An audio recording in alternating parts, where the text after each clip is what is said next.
Alrighty, thank you everybody for joining us. We have Roundtable on tips and tricks. I'm going to start with a brief introduction of our speakers. So first of all, we have Diego Munoz. Diego is an 8th semester biotechnology and biological science double major for chemistry minor at A-State. He has contributed to research, student committees, and organizations, demonstrating a strong commitment to scientific innovation. Under Professor Acosta, he studied the biochemical link between vitiligo and depression, presenting findings at Create A-State and the National Biomedicine Symposium. As part of iGEM, he helped develop a genetically modified yeast producing an anti-freeze protein for our corn, showcased at Imagine and Create A-State. Diego collaborates with Dr. Fernando Perez on Adelaide's phylogeny and Tenebrio Molitor AFP molecular cloning. He co-founded MicroAxis, a biofertilizer startup recognized at iGEM BCL startups, and the Grand Jamboree in Paris, and Project Grow, one of Mexico's top 30 sustainability initiatives. He received the Premio a la Innovación Universitaria and is awaiting a postgraduate program acceptance at top universities, with offers from renowned researchers. Secondly, we have Sebastián Carrion. Sebastián is also an 8th semester biotechnology major with chemistry minor. He has conducted multiple research projects in biotechnology and synthetic biology, including a study on molecular pathways correlation between vitiligo and depression, which was presented at Create A-State, and the National Biomedicine Symposium. As part of the adjunct team, he contributed to developing a genetically modified yeast to protect corn from climate change, also showcased at Imagen's International Sin Biofest, as well as at Create A-State. Currently, he is researching a potential drug for tuberculosis under Dr. Garcia's guidance. Sebastián is also the co-founder of MicroAxis, a biofertilizer company recognized at iGEM's BCL, earning an invitation to pitch at the Grand Jamboree in Paris. Additionally, it received the Fundación Milan's Premio a la Innovación Universitaria. As someone interested in the community, he has served as president of iGEM, ambassador to the University and teaching assistant for histology. Currently, he is a senator to the SGA, as well as tutor at the SCC and TA for biology of the cell. We now have Jaime Martinez, biotechnology student with a minor in chemistry, 6 semesters of being TA and Dr. Camacho for chemistry, and Professor Acosta in biology of the cell. Selected participants have the Change the World program of University College of London, ex-member of Valmont's investigation team, intern in the formulation of the quality department of Mexicana de Apologize, I definitely said that wrong. And then finally, we have Seth Vegas. Seth is an 8th semester chemistry major with a minor in mathematics. He has actively contributed to the chemistry department by being a chemistry tutor and teacher assistant during her time at A-State. Furthermore, she was selected to participate in the Intercampus Exchange for the fall 2024 team. All right, now that we've met our speakers today, if we could please just real quick give them a round of applause and thank them for talking about it.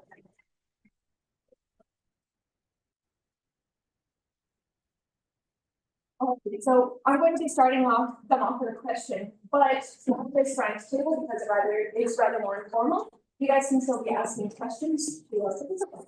So the first question we've got here is, what is the biggest challenge that you have faced throughout your major? And what's a piece of advice that you have heard from a teacher or student that has helped you get through it?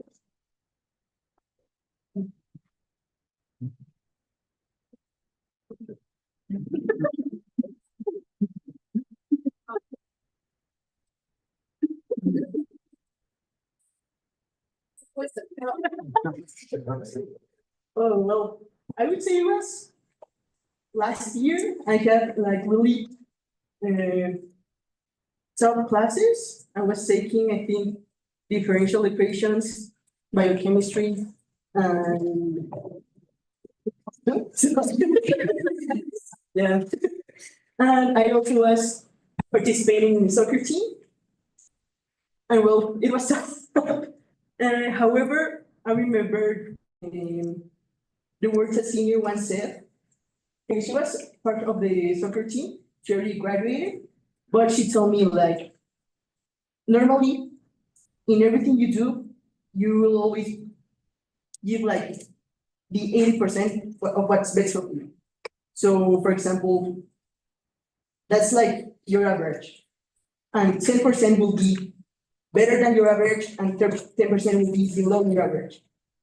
So the thing is, you don't need to focus on always giving that extra 10%, but you need to focus on trying to get your average, get that 80% to be better. And don't let yourself be overcome by this.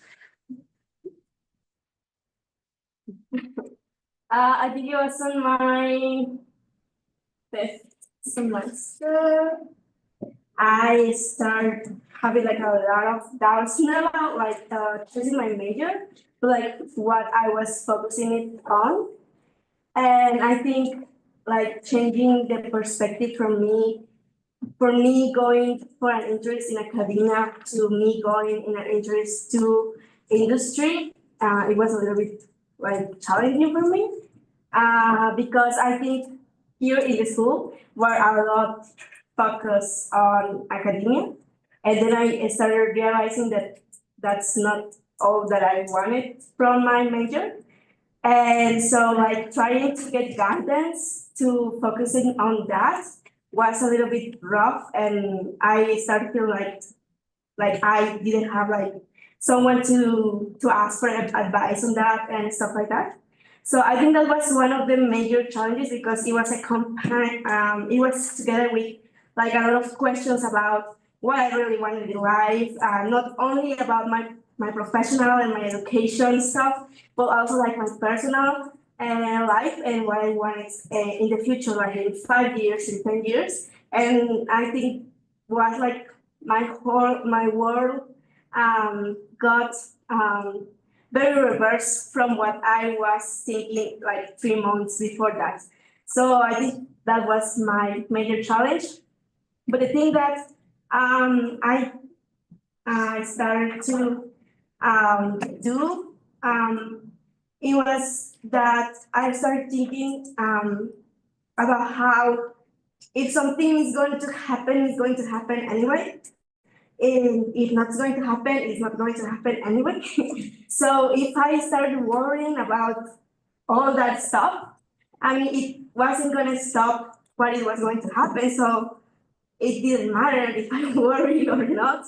It just kept me going in a hole of questions and overthinking. So it was just overcomplicating myself when I just needed to go with the flow of life. And it was very difficult for me to learn to go with the flow and not to try to control it. So that was it. I will say one of the biggest struggles I have had, I still struggle with it these days, is in certain way expectations from your family as well as what your family wants for you. I think most of the time when you are trying to study something, it's really weird or it's really rare the situation where your family is like 100% on the same like how to put it in like they agree, they're 100% agreeing with what you want to study. I think especially here in science, it's really common for parents to be like, oh, you should study like medicine or laws or any other maybe degree that will get you more money. And it's really common here in Mexico that the family sees science as like being an artist. You will not live of it. You will live most of them of the government. And that's the general idea. And that's not the case. Most times you can have a really good income being someone in academia. But in general, I deal a lot with that, with expectations from my family telling me that what I want to do is not exactly going to give me money, nor going to be effective or something of relevance, or that most likely I'm going to be working something different of what I studied. So that's something I deal with, and the way I deal with it is basically ignore them. In certain way, this is your life. You're doing what you love with it. And if you're going to be happy even though you don't have a lot of money, I don't see what's the problem with it. In my case, I am not in this because of the money. I am in this because of what I can do with it and what I can reach, what I can discover, or even the applications I can maybe find with things that I develop. So I'm not here for the money, but in that case, that's my personal situation. There will be people that do want to make money with this, so they have different focuses. So in that case, if you want money, you need to be really careful for the focus that you want. If you want to focus in industry or in certain fields that may be like immunology or drug development. And if you're here because you love it, because you love science, you love finding new things and still be feeling like a child in the laboratory, I suggest that you focus in the area or you study what you really like. and you don't take care to what other people suggest. I think for me, one of the hardest moments in my university career so far was probably a year ago. There were a lot of things that happened at my life in that point, and that struggle alongside with I started to feel the pressure of graduation coming up. I know it was still years away, but at some point, some senior told us that we had to start looking at master's applications at least a year before we graduated. So at that point, and I tend to get really stressed about the future and start like planning ahead really often because I love to overthink. So at that point, like there was a lot going on in my life, and I started getting stressed about. And I think it's similar to what Kyle went through. I had no idea what I wanted to do with my life after university, because it felt like it was still far enough, but I should start being concerned by it. And it came out of this like thinking about what I wanted to do, what I wanted to go into for my master's, what I wanted to study future. I personally really like academia. I've learned that I absolutely adore being in a laboratory. But I don't want to just do pipetting the rest of my life and do what I call basic science. I want to do more and actually be doing like research that actually reaches the people that it needs to reach. So I think during that time I was really struggling with that. I wanted to do everything I could to get my master's in Mexico, and I think I went something that most of us have been going through at some point, that you start getting imposter syndrome. So you don't know if what you're doing is nearly enough to what you need to reach. And some of the work that I think a really good friend of mine told me not long ago, it was honestly really close. He told me that like sometimes like you should stop and actually listen to what people say about your work, because like he told me that it's just because I see the work that you do and I find it amazing and I find surprising that you can balance all of that with your life. And I feel like sometimes you don't give yourself enough credit. And the reality is that like I gave it a thought, and I realized that like I sometimes just work and just keep on going because I feel like what I'm doing is not nowhere like near enough for what I want. But like when we stop some days and like look at everything we've done, it's just like, wow, I feel like it's someone else, not me. And that's something that to this day I think like I've been trying to learn and keep with me, to actually like sometimes stop and look at the work you're doing and how other people like even look at the work that you're doing, because sometimes you're doing like really amazing things and you don't even like realize them because you're terrified of the future. For both of us that we are now applying, like we are in a really similar stage. We have worked a lot together, and we are in a really similar stage of applying to the postgraduate studies. I think the combination of like actually realizing how much things we have done was when we did our CV. That it was like, okay, how do I condense all of this into pages? And it was like ChatGPT. Because it was really struggling. I actually, Dr. Juarez helped me a lot with that, because it was like, okay, how much you need to put? What's a good CV? How long or how short should it be? And when certain researchers were like, I need a CV of 2 pages, condense all of it is like weird. I don't understand how a lot of people do it. I don't know if it's because it's expected that you actually doesn't have more things than just your degree. But I think it's good that here in this university specifically, you actually try to do more projects. As you may have known, we don't graduate by a thesis. So actually doing projects, trying to actually publish an article is like the best thing you can do.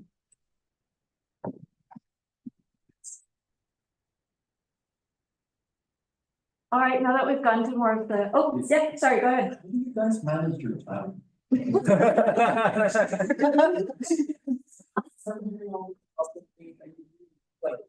Weird. And do you have like? Do you have the concept of a healthy sleep schedule?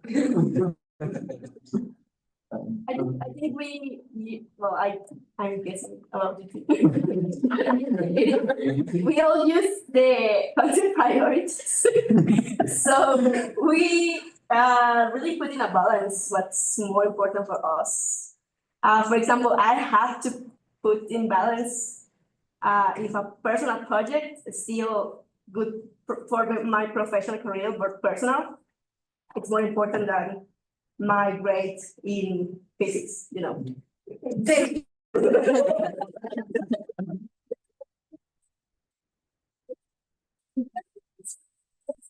so it's true, it's true. So I think you need to learn to let go of some things. But that's the thing, that you need to learn to let them go and you would need to be fine with it. You know, it's just as Hayat says, I think we all have the concept of priorities. And sometimes it gets really wrong every once in a while. But one of the things that really sticks with me that one of the directors of the SSP said, I think during my first semester, I don't remember if you guys remember that talk that Danny gave about time management on like an introduction week. And it really stuck with me because she was like, she was talking about time management. And what she said is that every responsibility you have is kind of like a little ball that you have. Some of them can be wooden balls, some of them can be the ones that you can drop and they bounce back, and some of them are glass. And you're literally juggling them all at the same time. You can. You can keep them all in the air at the same time because sometimes it's a lot. And you need to decide which ones you can drop, which ones you can drop and they'll be fine. You know, if you drop a small one that can bounce back, you'll catch it again and you can keep going with your life. But if you drop a glass one, it breaks and it's gonna take you long to like fix all of that and to be able to get it back into like that, into the group of like things that you're juggling. So you need to decide which ones are your crystal balls, which ones are the wooden ones, which ones are the ones that you can drop, and which ones you need to sometimes, you know, choose for what you want. And you know, what you want doesn't always need to be like academically focused. Because I've learned that it's healthy to have hobbies.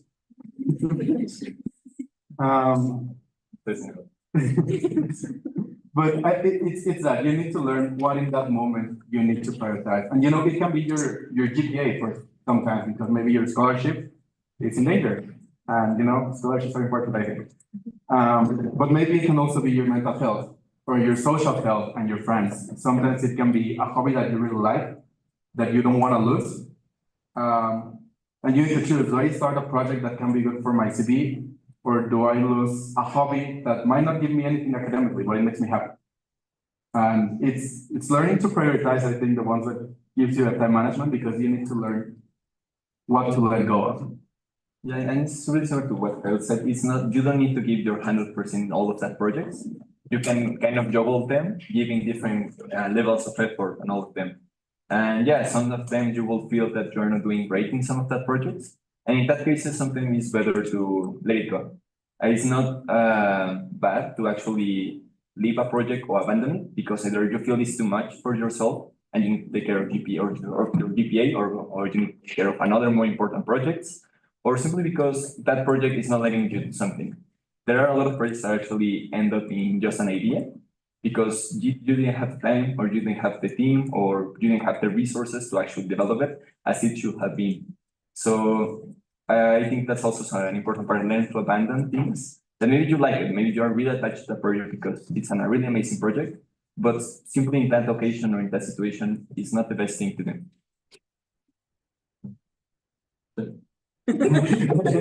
Well, just remember, nobody's perfect. And there will be sometimes, going back to the analogy of the balls, that you drop a crystal ball and you need to spend more time, well, reconstructing it and reconstructing all your schedule. But that's life. You're never gonna get everything perfect. And I think for some of us that are a bit more perfectionist, that is a tough pill to swallow. But we need to learn to do it.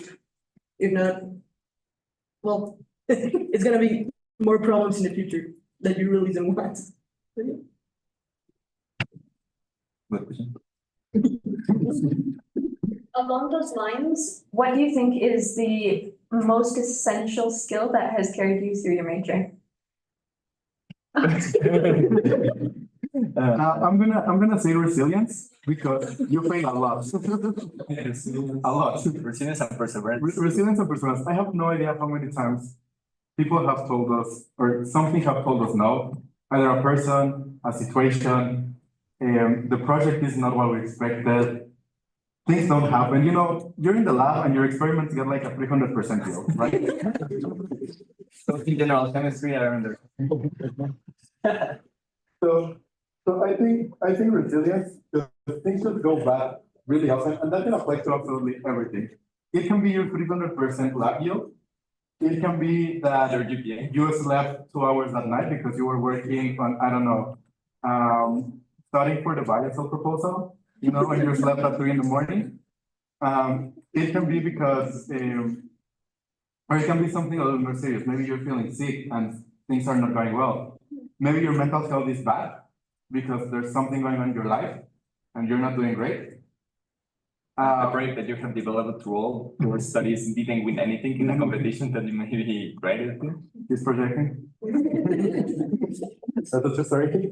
But I think that's really important. Sometimes you need to learn that things don't go the way you want them and things don't work. And you have to be resilient and just be like, well, we'll do another one. Yeah, it's not like kids. If it things like bad, is in this case you can always try and again, either the same project but with a different focus or a new project. I heard from someone in my internship, he told me, for being a scientist, you need to be mathematician. And I think that's true. Like, it's too late to get inside of you and become it personal. And it's not gonna be okay, so just drop it and start again if you want to. If not, start another thing. So, yeah.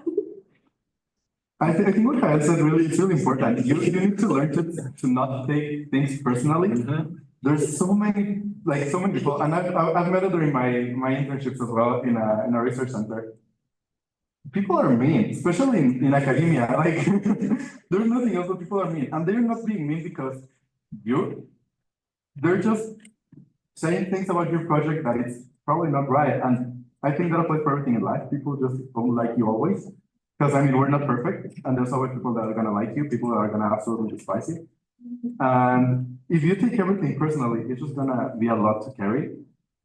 I think it's really, really important to do like what Kyle said. I think that what that researcher said is beautiful for your science. Put it in your CV. Put it in your CV.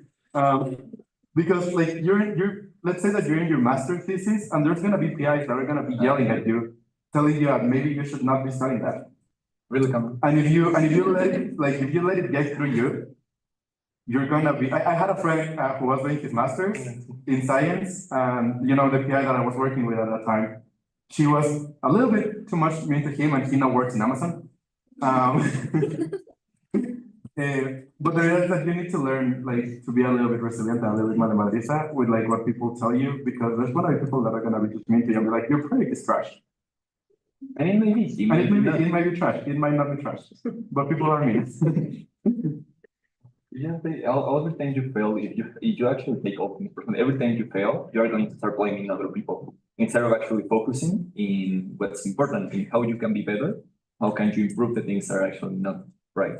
It can only be. I have this friend in Sapirapata. She's right now doing her postdoc, but when I met her, she was finishing his PhD, and she had this great project. It was really amazing, really impressive. And when she was presenting her thesis, a researcher was like, your project is great, but I think it could be better if you add this one. So see you in 3 months. And every time you need to, when you are doing the PhD, you have 3 times. You present the first time, and if they say your project is not good enough, or it needs more things, they give you 3 months to work on that, and then you present again. And if it's the same case that you need to add more things, again 3 months, and you present that again. And if you fail, you need to redo all your PhD. This friend was in her 3rd try. So that time that the professor told her okay, you need to add this. It was her 2nd try. So she presented at the end of last year, her 3rd try, it was all right. And she now is a PhD, but there will be cases where maybe you are based on the situation that you may be doing your PhD again. And maybe your project is great, just it wasn't good enough for the PIs that are now already. Is this a question or?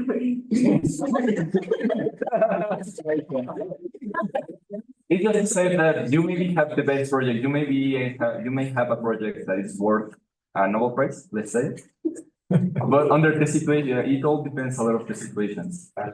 You need to focus in if things fail, okay, they already failed. You need to keep looking forward and keep trying. Sometimes it's just that science is 80% failure, 20% we have good results. Not excellent results, good results. I would also add communication skills. Yes, please. It's, well, if communication was easy, everyone could communicate perfectly. It's not. But you're at a good age to begin practicing communication. Hey, you know what? I didn't sleep. I slept only 2 hours. I'm gonna be a bit distracted, but I'm gonna give it my everything. That's okay. And besides, I think science is very rarely an independent thing. I think you're always collaborating in science, and that's what makes it even more beautiful. But you need to learn how to talk to people. And also, don't be afraid to even communicate with your superiors. I think at this school, most of the professors, most of the TAs are really open. So if you have any questions, if you have any particular interest, you can always approach them. Yeah, I think what Shell says is right. I think also I would add networking. I think one of the reasons that any of us has really gotten this far in life in general, it's because we've approached it, and it's just as Shell said, don't be scared of approaching people that look like super imponent. And we're in the same way. So go talk to the speakers if you like what they're doing. Like they don't bite. They're actually really nice. They are really nice people. I mean, I think Diego and me have had the pleasure to get emails answered by Nobel Prizes.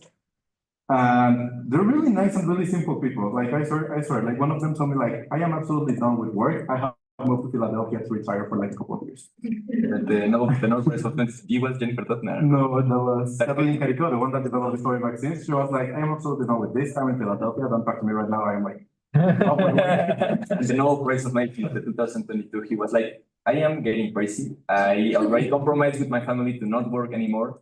So to remain a little bit sane. So no, but thank you for the invitation. There actually we tend to see people like in high positions, like doctors or CEOs, as these kind of godly figures. Like they're out of our reach. But most of them are also humans. And if you manage to approach them on and talk just about certain topics that may be of their interest, maybe, I don't know, let's say another doctor that we bring last semester for the evolutionary trends meeting, he's a really nerdy fan of Pokemon. So we approached to him talking about Pokemon, and now we have this great situation to the point that we are working in a project with him. So that's the point. You just need to find like the soft spot. if you find them like a soft spot to talk to them about, we once met a CEO from a company. No. And he like we were talking with him, and we started talking about science. We ended up talking about where we came from, and he offered us a horse at some point. That's one of my favorite stories, I think. Yeah. We can have a horse somewhere at this point in life. So that's the thing. The point with this is don't be afraid to approach these people that you may see either that you estimate or that you feel they're like in other league. Most times they're just also humans, and they will be excited if they see you excited like about their topics they are talking about. They will be like come here. Scientists are huge nerds. Like all scientists are huge nerds. Like it's. You talk to them about their project, and they're going to be like, someone's interested, and they're gonna love you. Like, I think we're also passionate about the things that we love to research. That you like approach a scientist and are like, can I talk about like this particular interest that you're just talking in the same week? They're gonna be like, absolutely. And also, don't be afraid of the no's. Like, and not no's, like being said no. I mean, it's okay. So another no is more closer to a yes. So that's not that important. So More comments, concerns. Sorry. have a Adri over there, I think. Hello, guys. Hello. Have you lost friends during your journey? Yes. Yes. When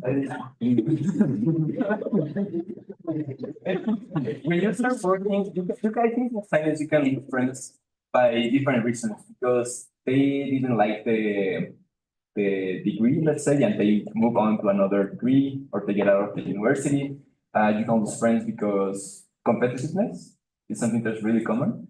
I think like competitiveness, like they're in similar projects than you, but you keep winning or you beat them in any competition, let's say. No? They win. They beat you in a competition and maybe you just start feeling a grudge and we came back to the part of don't making things personal. And you can also maybe lose friends because you are too busy to actually talk with them.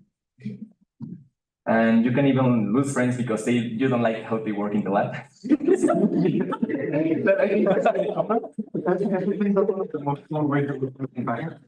don't like how they work and they keep like getting together still or trying to get together between projects and you just don't like how they work and there are two ways or you tell them, hey, no, and for them they can take it personally or just say, okay, understandable, or you fight with them because you are hasta el copete of their inability or incapacity and you just fight and lose that friendship. So yes, I think it's really common. That's some cases. I don't know. I think for my case is the thing of being busy.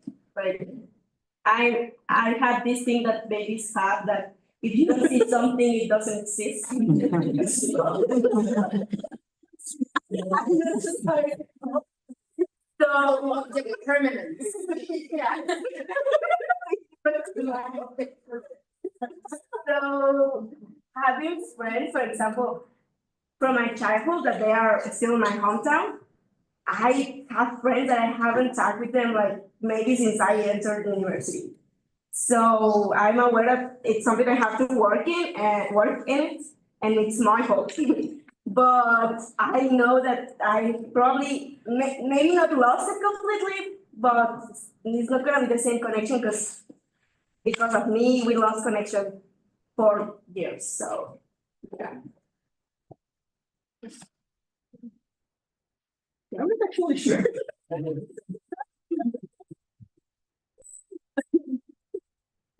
Um, I'd say maybe, but I'm not really sure. It's probably also because of the schedules.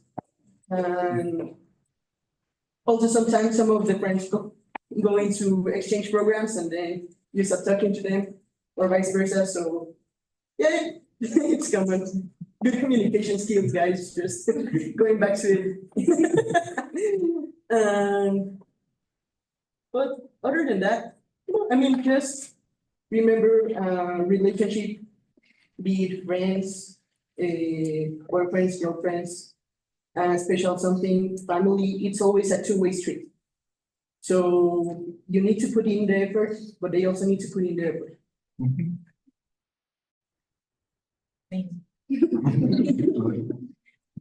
We have any other general questions from the audience? Guys.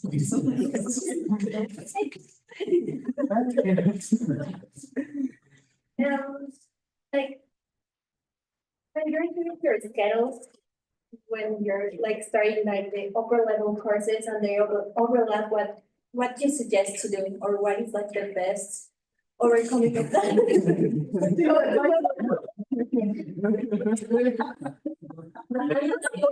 Here are like freshmen, sophomores.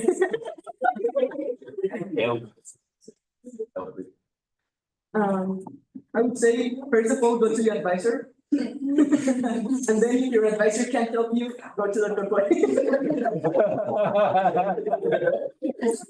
something that is very important. There is a file that we give you in Making Connections that says which courses are offered in the fall, and which courses are offered in the spring, and which courses are offered every semester. What I see the most often is not really like an overlapping of the courses, but students thinking that they can graduate and they have like an idea of the courses that they're going to take in their last semester, that is a spring, and they have a list of courses that are only offered in the fall. So do check that. If you don't have that file, ask your advisor for it, or you can email me and I will send it to you. These are science courses, okay? So do check that. And always check which are the courses that are offered, for example, in the summer that you can take in advance to avoid overlaps as much as possible. And try to avoid situations in which you're taking fourth semester courses at the end of your major. Because normally when I build the schedules, I build them thinking, nobody's gonna take phytogenetics and biology of plants at the same time. And then somebody shows up and they do it. So try, ask, communicate, share set. Sorry, did that at least answer some of it? They have better answers. I think, answers are the one. Yes. So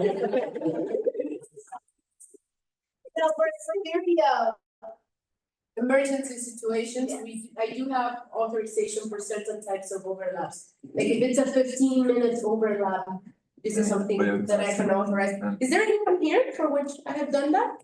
I've done that for some of these.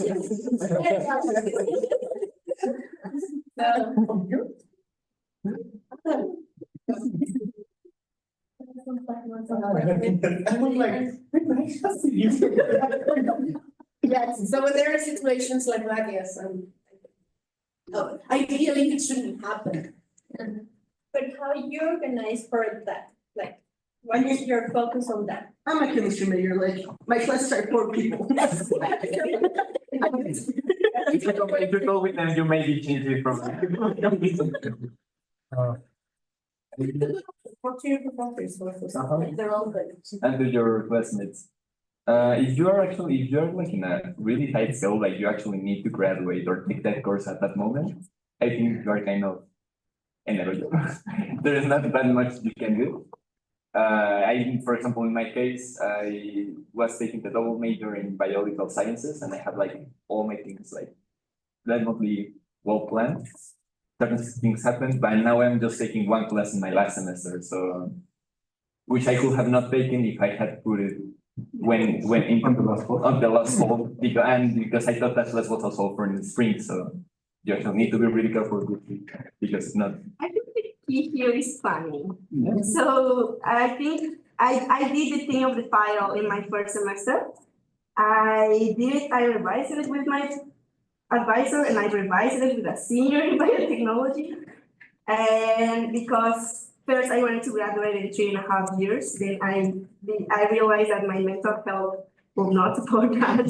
So I think the planning was good because now I'm graduating on time. I don't have like any emergencies of that kind. So sometimes following the rules is not that bad, so just do it. I also did kind of my like ideal planning in the idea in itself.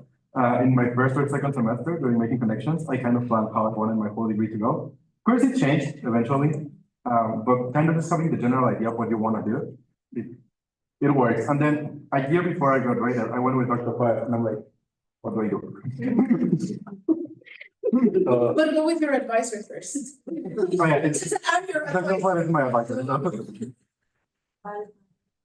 Also talk with your advisors. I have seen out people that doesn't know their advisor. Yeah. Like that. The freshmen don't have an advisor. Huh? The freshmen don't have an advisor. The first semester. What? Okay. Because I need to know like exactly to which area they want to go before I put them with someone. That makes so much more sense. Yes, I know, I'm sorry. Work hard.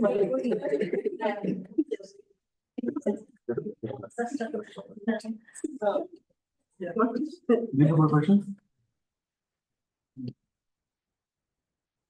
Things you're struggling with that you.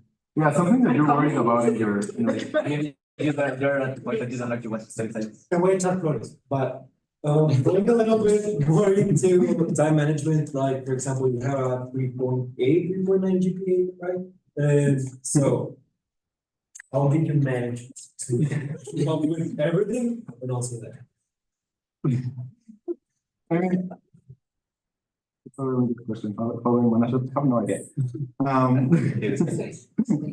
No, I think you need to learn what works for you to make your study efficient.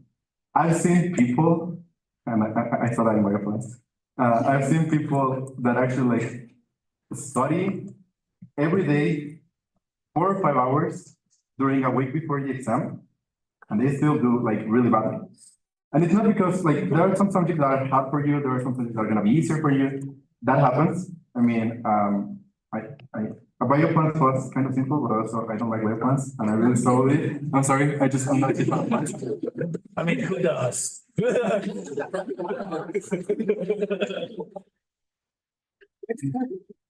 My worst nightmare that I have no idea how I actually passed the class was applied statistics. I somehow passed it on the final exam. With enough to get my scholarship like condition. No, I don't do that. But I think what you need is to find a method that works for you to learn. Like, for example, I really learn if I am taking notes while on the class, but I know that there's people that if they do notes while in the class, they don't focus, you don't learn and you don't know what's happening. So you need to find a way that you can study that it makes it efficient. So rather than you're studying 5 hours every day for a week, and you do poorly on exam, you can actually do something that doesn't take that much time. I mean, I think Diego has in me. Sometimes I don't spend like a lot of hours studying before an exam because I don't like it. I feel like I forget everything and I feel like, the video. But it doesn't work for me. But the way I like to work is that I go to class, I try to like actually be on class. And I take notes of everything, and that really helps me because as I'm listening, I'm writing it, and that really helps like my memory process. So just learn yourself and learn what works for you in exams. But for example, if you hit exams, it's also most exams have like this way of solving them that you can get them once you know the professor. They have like a certain pattern that if you find to identify, you really just like can go through them. And eventually, if you ask us, we know a bunch of them for like certain subjects, so we'll tell you.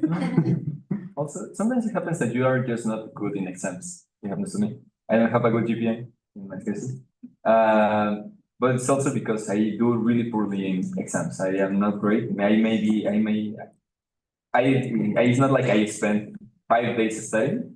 I study 2 days or 1 day before. But in general, the amount of study or how I feel before an exam is really different. So also, I think one of the advice I usually give is, yes, focus on your GPA, keep a good GPA so you can actually give your scholarship or have the minimum GPA or required for doing your application for your postgraduate.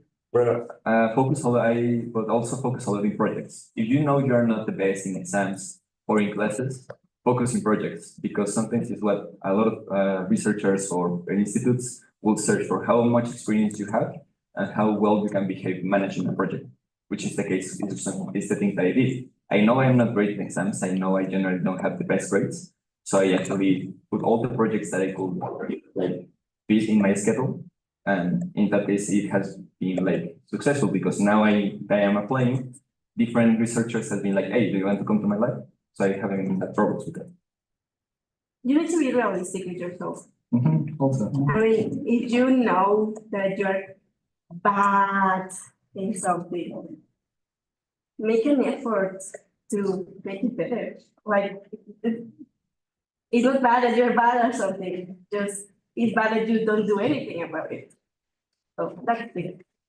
That also goes with what Shel said before, like maybe if you're really good at a class, you don't need to give even your 80%, maybe you can give your 50. And like, but if you're really, really struggling with a class, you need to give more than your average, like it's just like Shel said, you don't need to give everything to everything. Like maybe you're really, really good at math and you can do algebra like really easily. I hate algebra. Maybe you can do algebra really easily and you understand it and you don't need to study. So what's the point of spending 2 hours studying and preparing for an algebra exam when you could use those 2 hours for maybe, I don't know, organic chemistry, which you're actually crying over. So use those extra hours that you're using for, I don't know, a class that that you understand, that you find it easy. Put those hours in something that you're struggling with. Put that effort into something that actually like you need to put that effort, rather than trying to do the same for everything, because it doesn't work. You're not perfect on everything, or you're not bad at everything. just know yourself. That's the difficult thing. Go ahead, Matt. Alright, for some of you that have already kind of like channeled your way to like master degree, like application or like a specific interest that you already have, how did you like find that focus or what made you choose that path or what drove you there? Just everything.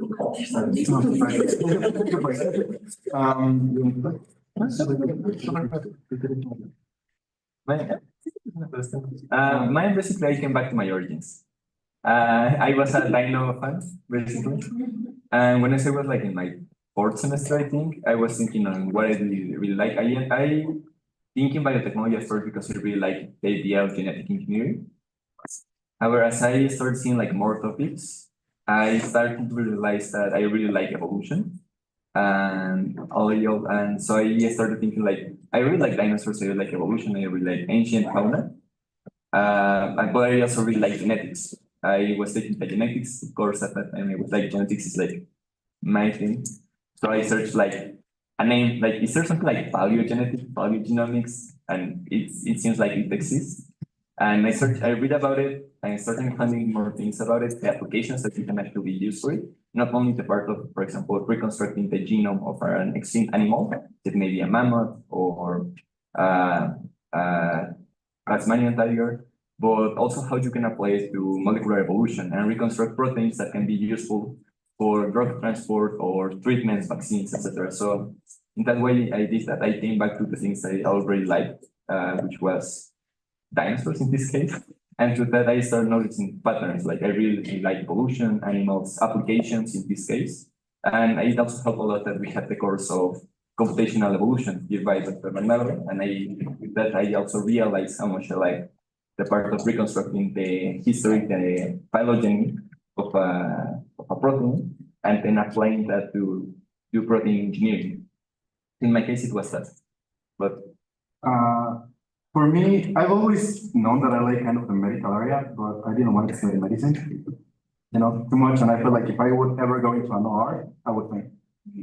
So I didn't want to study medicine, and I came into biotechnology just being like, I like it. I also was really interested in genetic engineering at the time, and kind of like that medical application, but I had no idea what I exactly wanted to do. But eventually, like I was coming to this kind of events, like 10 weeks, stuff like that, listening to the talks. Sometimes I wouldn't understand anything because, it was like a little bit too complex and I was like second semester, I had no idea what was happening. But eventually, like there were some things that I really liked how they looked. And I started trying. I went to do my social service at lab in immunology at UNAM. I really like I discovered that I don't like basic science, but I like developing treatments and all of this kind of stuff. And from then I decided to keep on trying, like, what do I like? Like immunology is a huge field. And I was like, well, I don't know what do I like, what do I do with this? So I started I took immunology classes here. I started getting a little bit more into knowing other people that were interested into this. I'm trying to figure out, it's what Shell said, you need to know yourself, like what, sorry, I'm just going on. It's knowing yourself and sometimes trial and error, you can try something, you don't like it, move on to the next thing that you're interested in. Maybe you like it and you find your passion and you decide to hyperfixate on that. Who knows? But it's a little bit of that. And also, you don't need to figure out what you want at any specific point of your life. You can always change it. I mean, you just started with a few of the people that came here on the STEM week, like the scuba diving guy, he's a science major, but has a business administration license. So things can change. Nothing is always fixed in stone, and you're always living your life at your own pace. Not because your friend maybe already has a PhD and he's 21, that means that you're late. You can have a PhD at 40 years old, and that's not wrong. That's just how you're living your life, and that's totally fine. So try what you like, try the interest that you have. Maybe you find your passion, and you'll find it in your own time. So have you ever had a situation where you have for example, two difficult courses that take all of it and that you to like try to manage your time. For example, an organics and life. That's why you need, first of all, to administer your time. That's why you need to go to an advisor. First of all, I'm planning schedule, because, Yeah. yeah. Like, Show you the example. what most people don't tell you about university, it's all about strategy. I mean, I know I hate organic. And so, for example, I knew that if I had organic, I needed to balance it with something that I would like and that would also help my GPA, because I know I wouldn't get like an A in organics. And just know yourself. That's it. But the thing is, like, in the case, for example, last year I had biochemistry and differential equations, but no quantitative. But anyway. And so I knew that I was gonna be spending most of my time between that, and that's why I had already saved in this case, a general education. Don't finish up your general educations in the second semester. You're gonna regret that a lot. And yeah, just find a good strategy. And sometimes you can develop that strategy with your advisor. That's why please go to your advisor. Even if you don't, I don't know what to say. Like, even if the strategy, the advisor, well, the advisor plan is not like the best of it, at least you're gonna have someone to go to.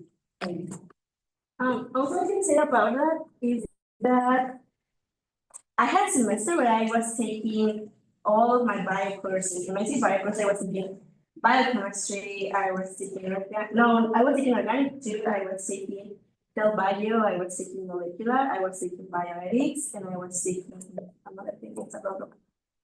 And those courses are content heavy, some of them. And something that helped me a lot is to have people you can rely on in the courses. So don't be alone in your classes. I had Shell, for example. Shell helped me a lot in organic chemistry. And I knew that if I needed help, I could go to her. And at the same time, I knew that if I needed help in molecular, I could go to another friend. And if I needed help in cell biology, I could go to another friend. So I think pass through the university don't have to be you by yourself. It's also a team effort. And I think that's something beautiful about this university, that you have your friends literally in the I don't know, second level of your same building. So you can just go and knock on their doors. So for me, that was a lifesaver, not only in organic, I think most of my courses of chemistry. So yeah, for me, that would be my advice. But yeah, like, find your strategy. For example, what I did was save the gen courses, so I always had a class I could rely on. Don't tell that to business people. I took macroeconomics, and that was like the one that was gonna up my GPA, like, but anyway. But for example, another strategy is also, I think another chemist did it, like, he knew he hated biology, so he saved all of the biology for one semester. And so if that semester he did bad, it was okay. He was only gonna get condition maybe, but then he wouldn't hear again of bio. So decide what strategies you want to have, talk it with your advisor. If not your advisor, talk it with someone you have trust in. It can also be like a professor, an upperclassman. More questions? How was the process of like starting a project? For example, how did you like manage to get an idea and to get to develop an idea? Well, I think most of the ideas that we have for our projects come from us literally talking about like the most random thing ever. And eventually something is gonna come out of that, like, it's literally just like, Yeah, because for example, the IGN project, which was the one of was developing these genetic engineered genes.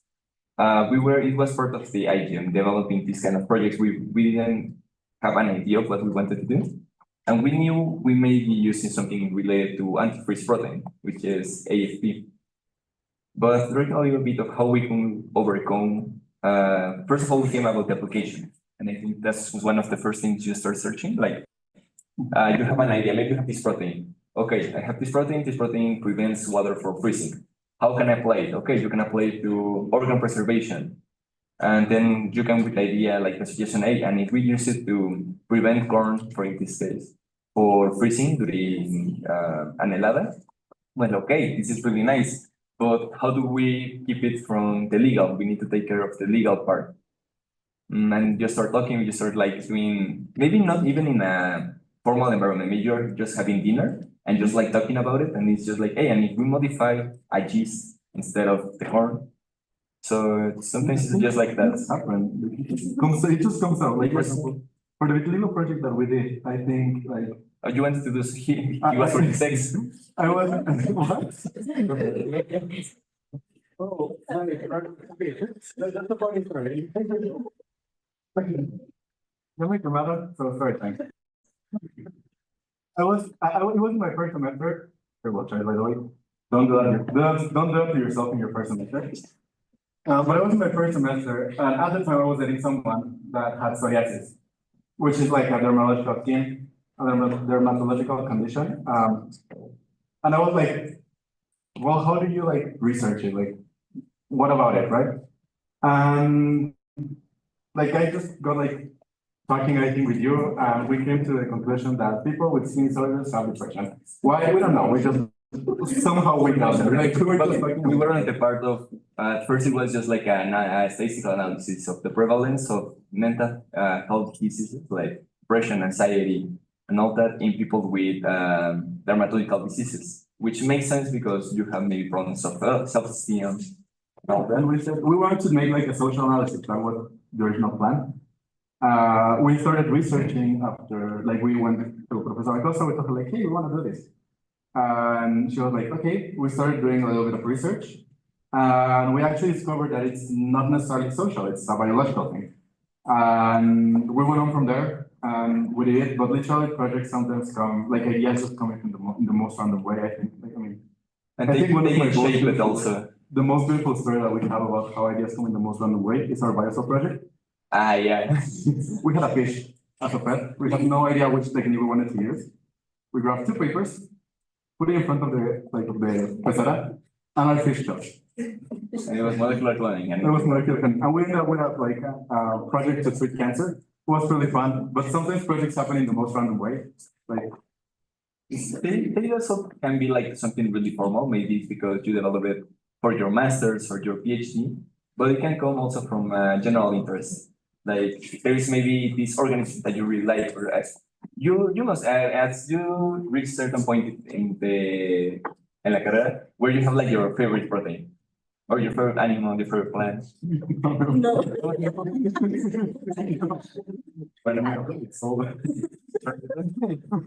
I don't know. I have seen a lot of molecular biologists that have their favorite protein.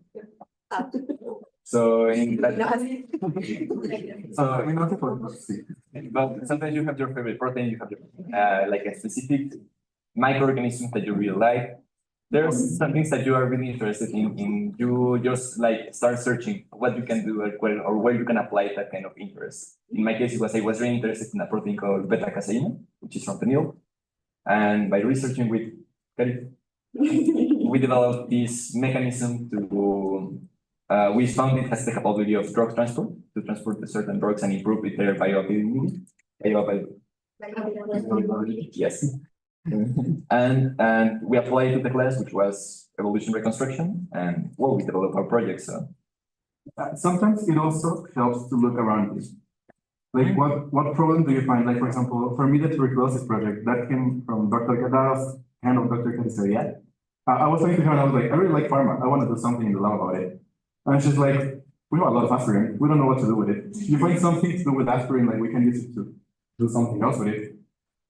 We can do something. And I was like, okay, I went literally into PubMed. I think I typed like aspirin drug repurposing, and a paper about tuberculosis came up, and I was like, I read it, I liked it, I gave it to her to Kathy. She's like, this is nice, and now we're working on it. So look around you at any problem that you find that you might solve. You know, it might be that maybe, oh, and that's actually a nice project that people are working on currently. People don't sleep well, but having essential oils is expensive, and then having like a lavender plant inside the room. Like, I don't do plants, I'm terrible with plants, and they die off really easily.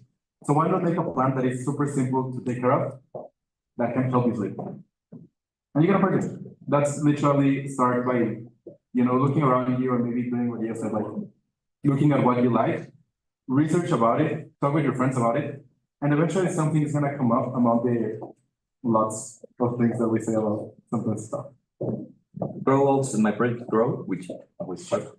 It also came like that. We noticed that the university has a huge problem of desertification and also fauna and flora displacing and resume management. So we developed a project with as initiative to try to mitigate or stop that problem. So it's also, I think a lot of the projects also come from that, searching solutions for instance, that affect your community, a family member, or even yourself. And also don't put a lot of pressure on yourself. Not every idea that you have will develop into a whole project. Like sometimes, and I think it's even more difficult to be like, oh, I need to think on a project. I need to think on a project. I mean, I think it happened to us with the biosol proposal. Like 2 weeks before, we were really like, we need a project, we need a project, we need a project. And like all the things we had were like really. And at the end, I don't know what we were talking about, but we would say, you know what, you were. We were talking about a better. How in this party, the alcoholic substances were compromised. So that's how it really takes up. Like we develop a product and we could just like a pH paper, we could just put it in your substance and it will say if it has a drug that is usually used in, you know, called rape drugs. So yeah, and that was it. We literally we're just chismoseando about something. It's not science to develop a project. It's not something that is like you can read a book about it, or maybe you can, but sometimes the best projects came out of spontaneously. And that's also a really great skill that you need to be able to be spontaneous and to improvise and work on that. I think we can have this one last question and then it's time. Question is also a comment like that. Also, if you have like some ideas of what you want to do, also you can approach a professor and tell, I like this, and maybe he can guide you on how to write or how to start the project. Maybe you don't have the initial idea, but also use like the professor, the areas that we have, and the project is going to program. And even if you still don't have like the confidence to talk like directly to a professor, I think most of the upperclassmen are open. So yeah, just approach your personal confianza. That's it. All right, well, thank you guys for joining. If you please give another round of applause. Well,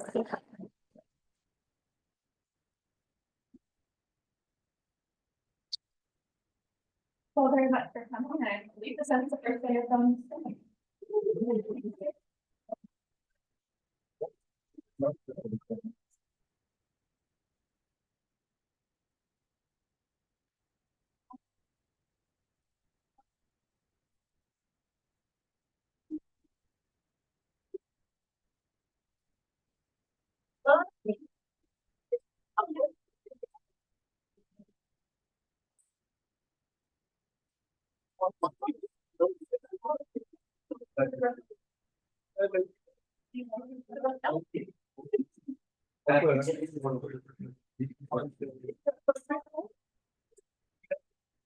We might want Yeah. So we can.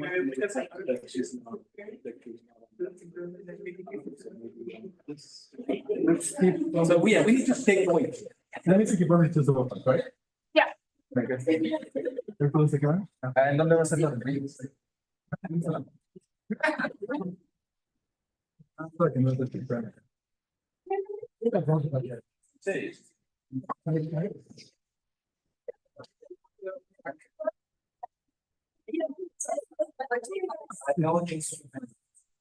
No, so they're gonna be. Yo lo pondría no, ajá. Okay,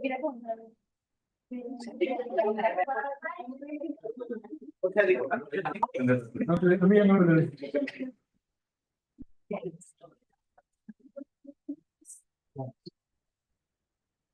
No, because That's weird. I don't like it. No, well, I don't have anything saying that the event tomorrow is full anytime. well, the first one? The poster, we changed the posters. Okay, but we should still put something at the door over here. Okay, yeah, I think it's a good idea. And you have So. See, your number, I can just do it.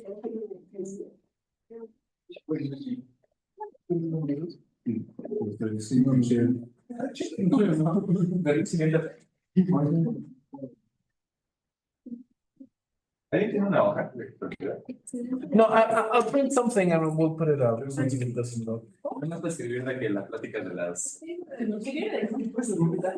I'll print something, it's fine. Yeah, I'll just write it over here.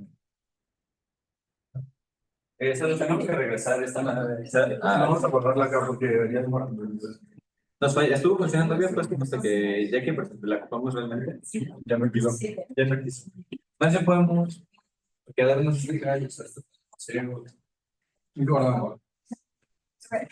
Hay que ver. No, voy a dar más atrás.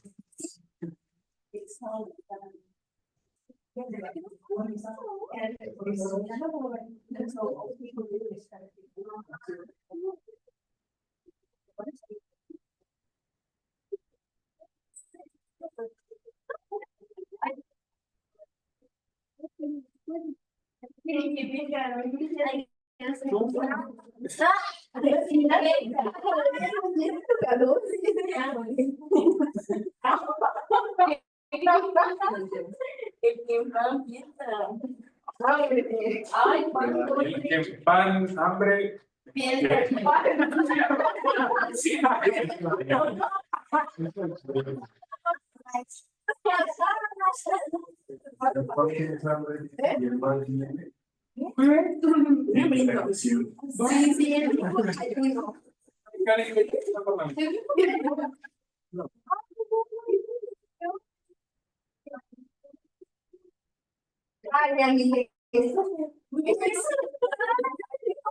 ¿Ya listos para el encargo mañana?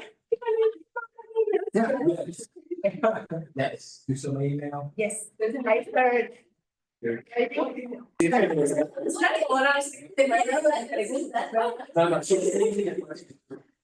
think that was the thing I was going to ask you that, I don't know if you use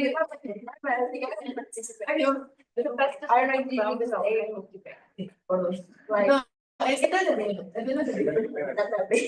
For the question.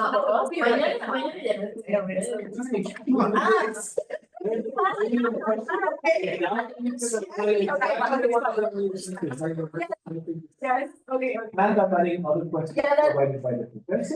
Okay. Yeah, that was my question, if I can. No, don't worry about it. There's so many that there's one. Yeah, and also for the bonus ones, do they have to be like a specific type of question, like, Like math follows math or like. yes, or like if they have to be multiple option, or they have to be like simple answer, or. Well, the ones that are in there already have the top of the Yeah. bonus. Or you normally just use. Both. Like both, or rather, if one is really bad, you remove the probability, remove the bonus. Oh, okay, so it doesn't matter a lot. You can mix, no, the game makes them around. Yes, okay, okay. Take it from several sets, so that it's not. Okay. So I think tomorrow morning I will send you. No, I don't think you should. I am participating. Because I was didn't. So I have. Okay. So anyways, but it has to be a 12 bonus and how make sure that they're readable to you. Because that's some, I am working on mine right now. And every woman likes to or like. Yeah, that's what is only one thing. And if you want to add anything that comes to mind. Okay, you want a picture of me? President, and we. No, but she wants a good picture right now. No, I will do the. Oh, okay.